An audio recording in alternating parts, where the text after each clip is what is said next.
YouTube? This is GalacticGod, and I'm coming at you today with a video to talk about Sinister Serpent, and to ask the question, did this card really need to be errata? Now, the original effect of Sinister Serpent states, during your standby phase, if this card is in your graveyard, you can return it to your hand.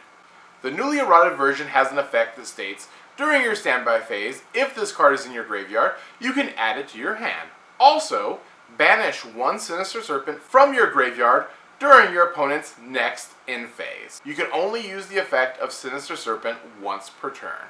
Now, just so everyone actually knows, I personally do not believe that Sinister Serpent should have been errata. In fact, I am actually perfectly fine with Sinister Serpent still coming off the ban list with its original text. The new effect to me really just kind of diminishes the card and realistically makes it too unplayable to be used in any kind of actual duel.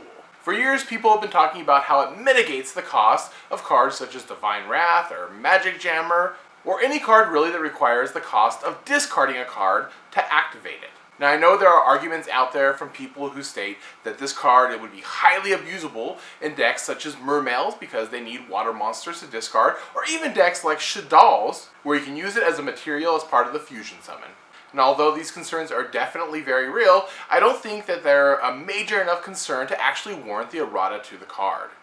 But more to the point, the fact that we have such a short format span because our Forbidden/Limited list is constantly changing about every 3 months or so, I really think Konami could have just taken Sinister Serpent off of the list for one of these short formats and let us see how it actually pans out. I think too often our community is so afraid of these cards that were really powerful way back in the day that they don't really give them a chance to come off the list. Luckily, Konami has been taking these kind of risks lately. They did it with Goyo Guardian, Tsukiyomi before that, Rigeki, and sometimes that doesn't always work out. Sometimes we get something like Snatch Steal that comes off the list, and look, 3 months later, Snatch Steal was placed back on. But I do think it's important that we test them before we condemn these cards or errata them and change them forever.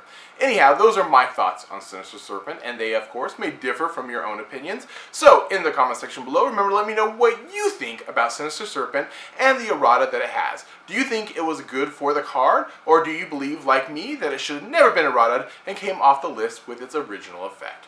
And I guess that's it for now. This is GalacticGod, out.